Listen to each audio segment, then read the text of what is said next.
Hey up me duck, it's Links Live's Natters time, where your stories come alive. From the fens to the coast. So grab a cuppa and relax with your go-to podcast for unique Lincolnshire stories.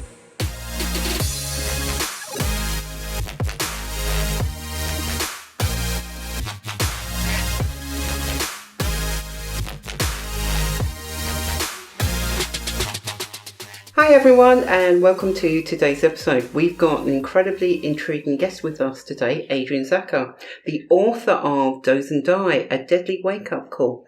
Now, if that title doesn't grab your attention, I don't know what will. Adrian's here to chat about sleep, health and his new novel. Adrian, welcome to the Links Live Natters podcast. Thank you very much for the warm welcome. That's all right. So let's dive right in. Doze and Die is quite the title. What inspired you to tackle the dangers of undiagnosed sleep disorders through a novel? It's a different way of doing it. Why? So we have epidemic levels of sleep disorders, and I wanted to grab it by the horns and engage. So something that makes people sit up and pay attention. And I enjoy fiction, so I thought I'd write a fictional story with an impactful title, Doze and Die, and make it relatable, the issues. Oh, that's brilliant. I bet your experience in the sleep field really helped you bring depth to the story and characters. Indeed, it's 30 years, shockingly, when you start adding it up. I've been in the sleep industry, yes. But I bet you really enjoy it, because if we look at your face now, and you sort of like, yeah, I really do enjoy what I do. Well, yes, because it's sleep or the practice of sleep medicine is really very, very new. I mean, we've been practicing medicine as human beings since sort of Egyptian times. Go back a long, long time. But sleep medicine really only sort of came of age in terms of sleep apnea in the 1980s. So it's absolutely in its infancy. Our understanding of sleep disorders, if you cast your mind back to Victorian times, we thought that it was a mini death. You went to sleep and you died each night. So there was no comprehension of sleep disorders, and now we recognise that there was something like 80 unique sleep disorders. 80? Wow. Yeah, there's a huge number of individual sleep disorders. I mean, the two big ones we can get into. I'm detouring off straight away, but the two big ones are insomnia, which most people will have some comprehension of, and what's called obstructive sleep apnea. Yeah, that one's in the news quite a lot, isn't it? I think those two that you've mentioned, people are aware of those two, but obviously, like you've mentioned, there is more. Oh, there are a huge number. The next big ones are restless leg syndrome, like a creepy, crawly feeling in your legs that you can't get rid of and it disturbs your sleep, and narcolepsy, which is very easily confused. Because of that huge drive to go to sleep. Mm. Going back to the book, what do you hope readers will take away after reading Doze and Die? What would you hope? What were your If I were to say it in 3 words, it's don't trivialise sleep. Don't trivialise. Don't trivialise sleep, because it's one of the fundamentals. We get such a message from a health message in terms of do some exercise and what we should eat and not eat, but no one seems to think about the impact of sleep. And someone else said this to me very recently, that if you can go without food, if you really had to, you can go without food for about a week, before you really experience any major consequences. And you can sit on your backside and not do any exercise. You can go maybe 24 hours without drinking. It's not very good for you, but you can. You suffer, and the word is suffer, 1 night without sleep. You are messed up. So if you have many, many nights or years of inadequate or poor quality sleep, well, just think of the impact on the individual. Wow. It's huge. Wow. Yeah. Speaking of sleep, why do you think sleep disorders go undiagnosed so often it seems like a pretty significant gap in the healthcare. You're 100% right. So, and the reason it is missed is because primary care, so when I say primary care, I'm talking about physios, dentists, general medical practitioners, pharmacists and nurses. They have not had from any education as part of their undergraduate qualification. We're talking from 0 to maybe a couple of hours. Wow, that's in amazing. the 3-4 years that they're at Terrible. university. Yeah. So sleep disorders just doesn't feature as part of their knowledge. Now, they may have done some CPD courses, continuing professional development courses, but they're not taught about sleep. And then you match that with sleep disorders at epidemic levels. 1 in 3 adults are reported to be suffering in the UK with insomnia. 1 in 4 men and women not far behind are suffering with some form of sleep-related breathing disorder. So, you have this perfect storm, if you where you've got primary care that just doesn't know how to help with this huge unmet need, and that's why. So the book comes back to the book is to sort of wake it up. Shake it and wake it and grab attention.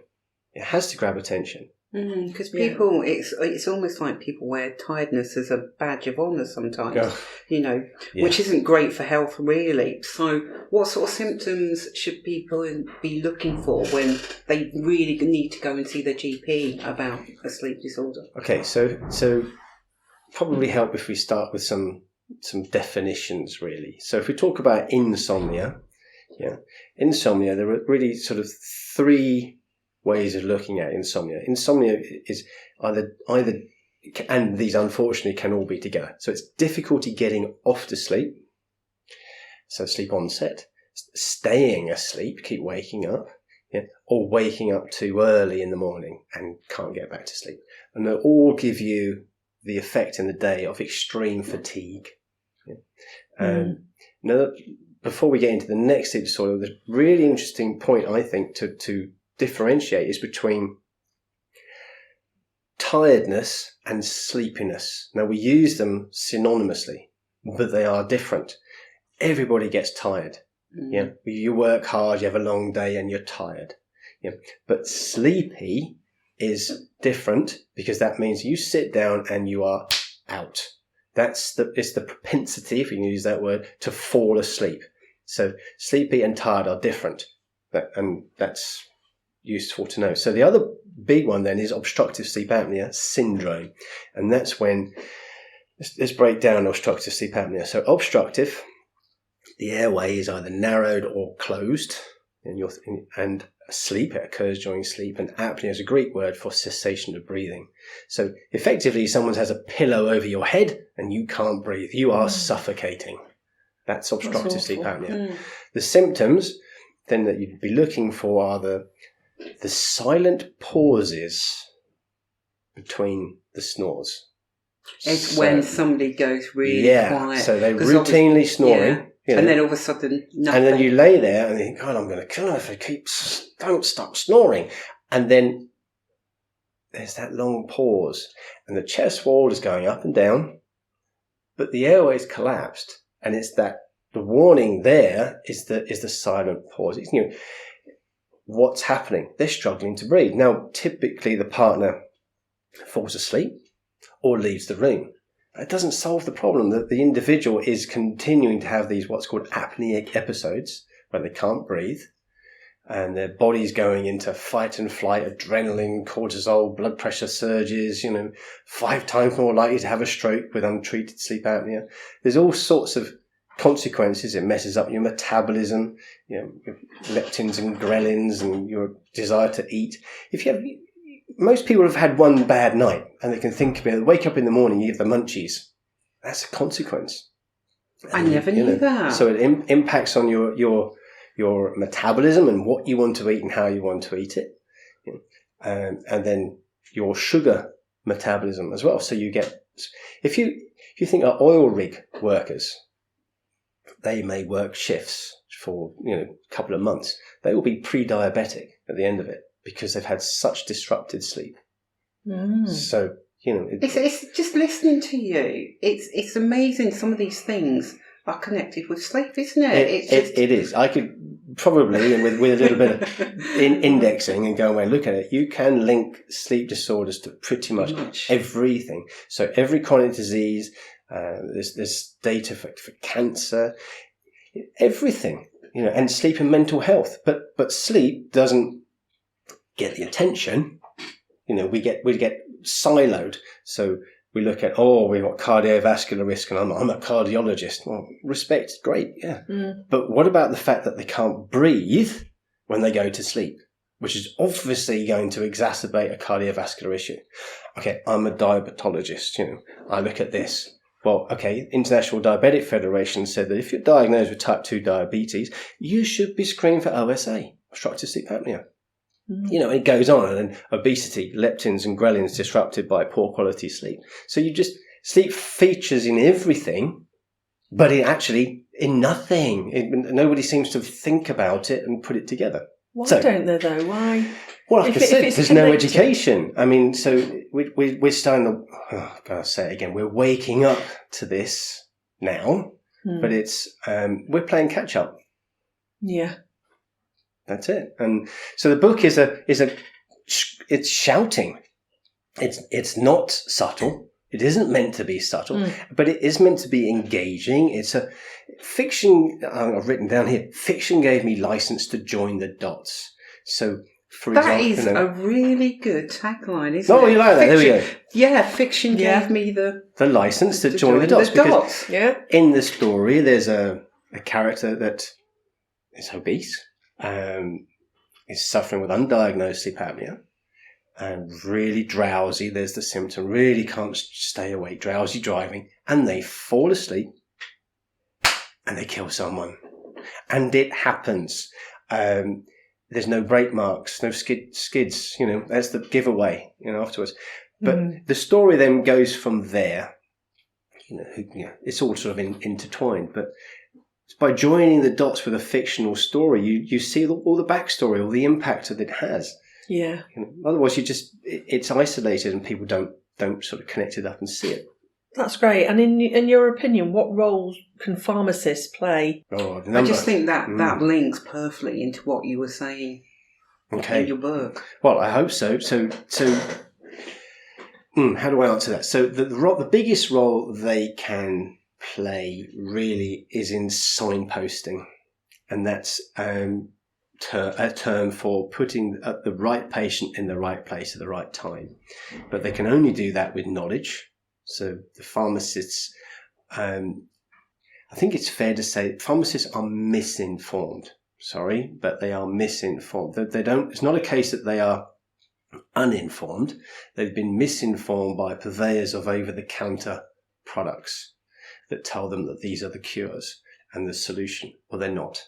And the evidence is there. You go and look at your NICE guidelines, and it says do not recommend in NICE guidelines for insomnia for short term, 0 to 3 months insomnia.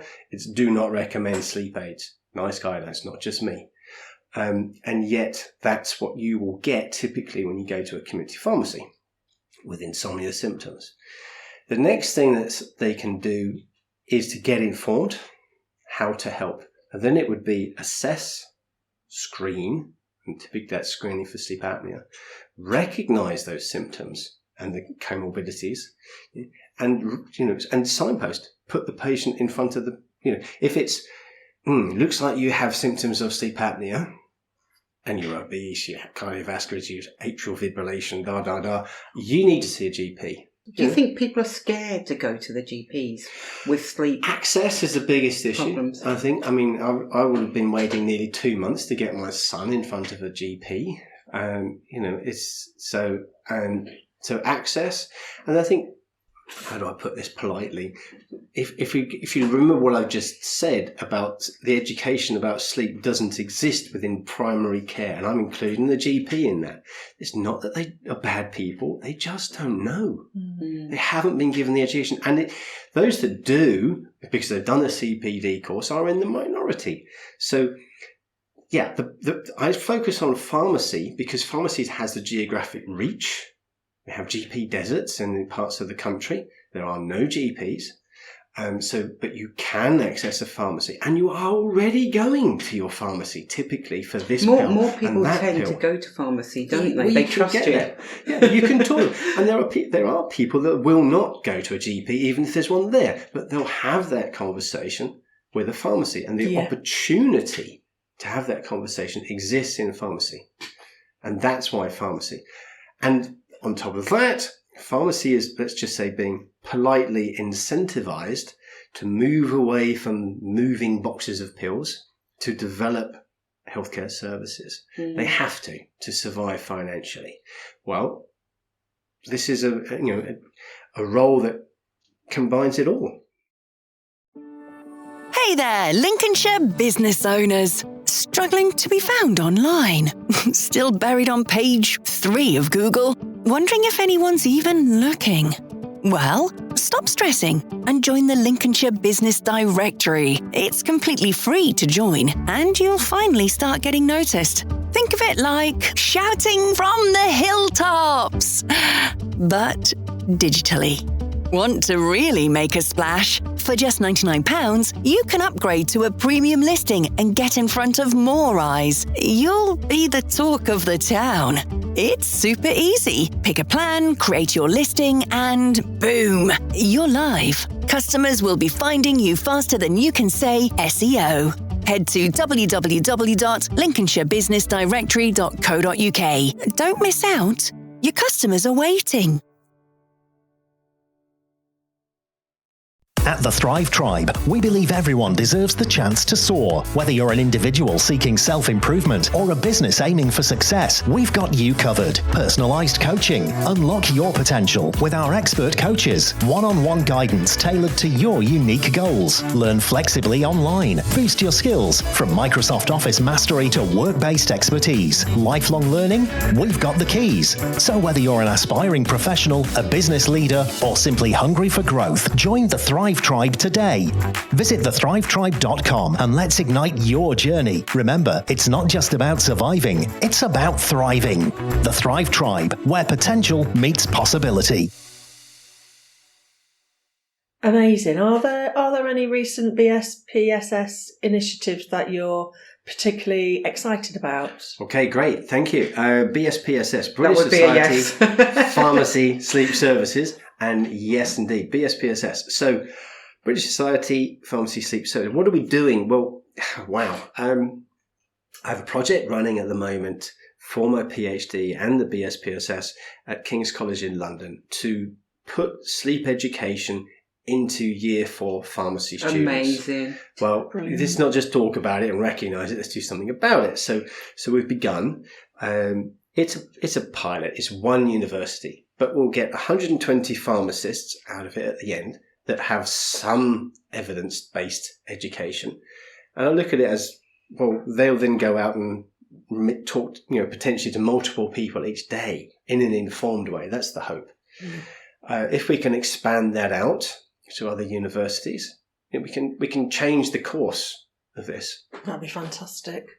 We have online education for free, and we've partnered with the chemists and druggists where 90-something% of pharmacy can get its education. So there's the sleep room with the chemist and druggist. What else is going on? Oh, there's lots. But it's all going in the right way, isn't it? I It's hope all so. going in the right direction, Well, it's a passion, as you say, you sit here and you can see it, but it feels You a bit really like can. if I don't do it, then at this point nobody will. But we have a charity, we have an eminent board and fantastic advisors. We've got sponsors. It's starting to happen. Oh, bit of fun. We went to the pharmacy show in the middle of October, and we went there in pajamas. So we stood on our stand. I think I actually saw this. Yes. I actually saw the picture of you That's in it. your pyjamas. Well, we went there and we stood on the stand. We had the silly sort of sleep hats, and I had a teddy bear with me, and it stood out. But That's the thing, it isn't it? engaged. People saw the that same as picture. the book. You know, Yeah, it's yeah. about you've got to grab attention, and we did, and we were. You're not going to swamped. stand there in suits and get the same effect, are you? It doesn't work. I mean, we had to do something. It is a stunt, perhaps, but we brought sleep to pharmacy. That's what we did, and it worked. Huge level of interest. So bit of fun. You know, if you're allowed to have anything, you know, in the world, where would you like to see sleep, say, in the next 5? I'd like to see sleep form part of all independent prescribing qualifications. So it needs to be part, not an add-on. I like to see it as a core component of all the independent prescribing things that are coming out. That's the nurses and the pharmacists. I'm sure there are more. And then I would like to see that integrated within all dentists, GPs, pharmacy. Sleep to be given the recognition it deserves. We've already said it. Sleep impacts every chronic disease, mental health. It's everything. I'm sorry, but it's it's a cliched thing within the sleep industry. The 3-legged stool of exercise, food or nutrition, and sleep. You can't lose one of those legs of the stool when it falls over. Yeah. And how can our listeners support what you're doing with BSPSS? Go and talk to their pharmacist. Say, what do you know about sleep? And they'll Put them on the spot. Put them on the spot and suggest that they engage. It's free membership, free online education, and help them. Say, hey, I have a sleep issue, or someone I know does. Maybe you could help. And it's free. I don't know how to make it any better as an offering. And the idea is that it creates a revenue stream for pharmacy. So that it's not just a philanthropic thing. This is something that pharmacy can do. Because I think people trust pharmacists a lot more than they do the GPs. Oh, they that's tend to, contentious. Speaking from, sort of general public and stuff, people do tend to go to pharmacies. Yeah. Because I know we tend to use pharmacy more than going to the GP. You think you're likely to ask, aren't you? You feel like you wasted the GP's time sometimes. Yeah, exactly. That's where I was going, with the whole sleep thing. So people trivialise snoring, as if it's people laugh, acceptable. don't they? It's my partner snoring their heads off. I really need to point I must get in. It is not funny if a child is snoring routinely. Children should not snore. Just get that out there right now. Children should not routinely snore. Okay, they've got a cold, they snore fine. Yeah. They've got over it. But if they routinely snore, there's a problem. And do something about it. Get them in front of your GP and keep pushing. Record them with your phone at night. That's a good idea, isn't it? Because people forget, we have technology. Let's use it. Use it. Record them. Yeah, you shouldn't them. have to have proof like that, but you do need it, don't you? You're going to need proof, and you're going to need to hammer it home, and you're going to need to keep going until that child is in front of an ENT surgeon. Routinely, children should not snore. That's a passion of mine, and it scares me. The impact on the individual and their life chances if they can't breathe when they go to sleep. So you see a child struggling, routinely snoring, please act. Yeah, because people don't think about it, do they? Because they do take the mick. It's not funny. It isn't funny. But think about it. This is another one to think about. If you made that snoring noise whilst you were awake, you'd call it acute respiratory distress, and you'd be rushed off to A&E. So then, why is it funny when they do that asleep and they're at their most vulnerable and they're unconscious? Why is it funny that they're struggling to breathe, their airways vibrating and potentially collapsing, and that's humorous? Yeah. When they're lying there and at most vulnerable, it's not. If you actually think about it for a minute and get past the ha, it's not my problem, it's theirs when I'm snoring. No, it's your problem.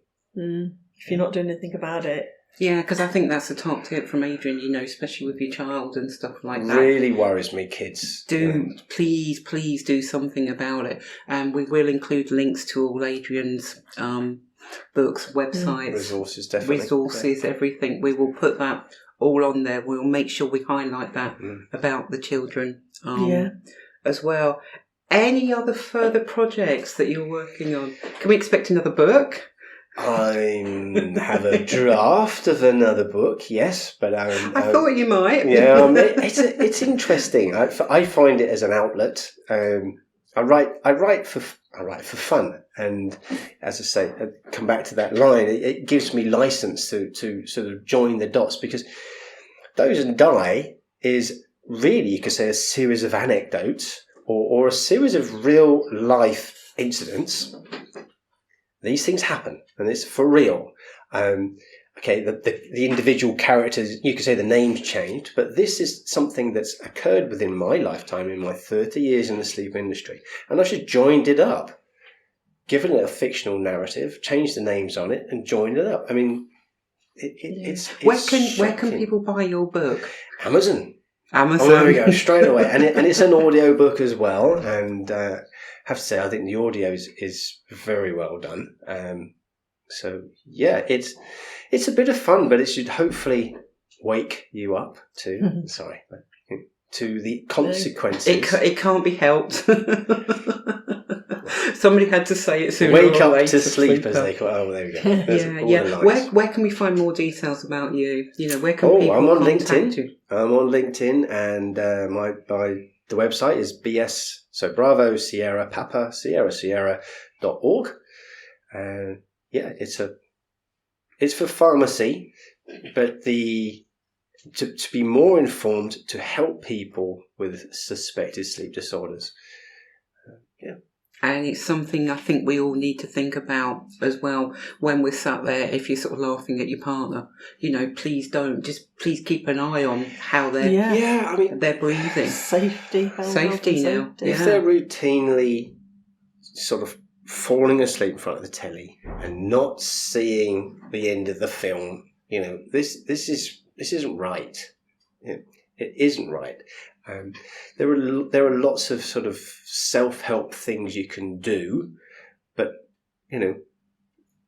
what's called irresistible sleepiness in unsuitable circumstances. Yeah, so I'll say again, irresistible sleepiness in unsuitable circumstances. That's the classic definition for obstructive sleep apnea syndrome. The syndrome is when you have daytime consequences. And that means basically they're sat in the car, for example, or the truck, God forbid, or flying the plane, and sleep comes over them.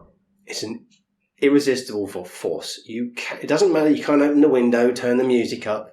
Yeah, I am going to sleep. And those micro sleeps, when they're travelling 80 down the motorway, that's a significant distance.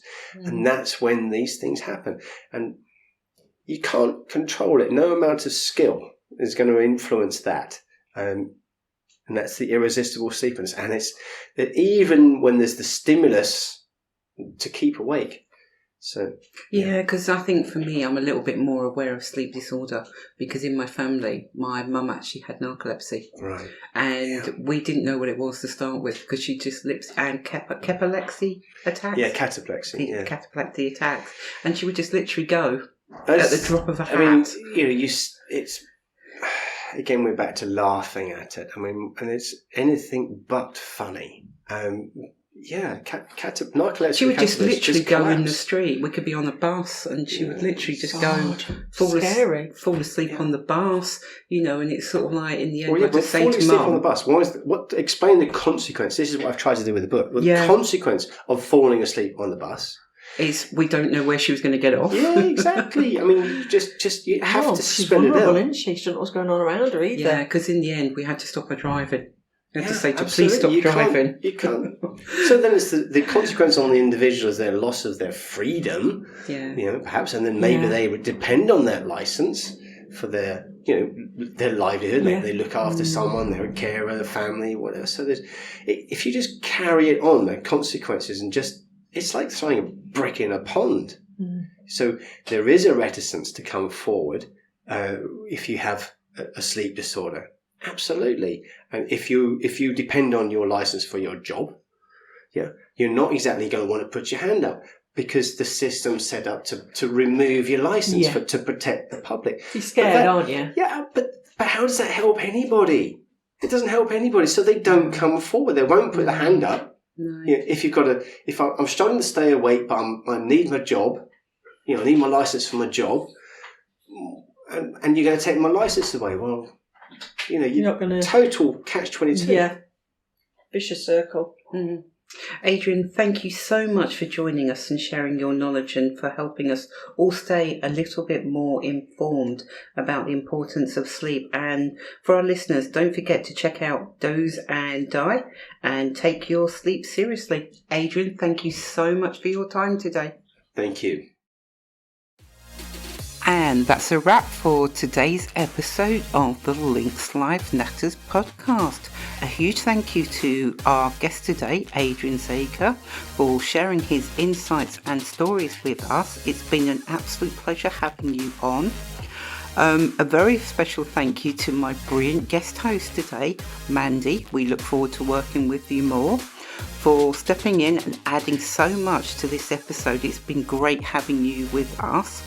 We'd also like to give a big shout out to our amazing technical team who make everything possible behind the scenes, to Mark and Dom for making this all possible. Your hard work behind the scenes keeps us sounding our best every week. Also, my biggest gratitude and thank you for everybody who's tuning in. Don't forget you can follow us on Facebook, YouTube and Instagram to stay updated on our latest episodes and our latest content. Until next time, take care and keep nattering.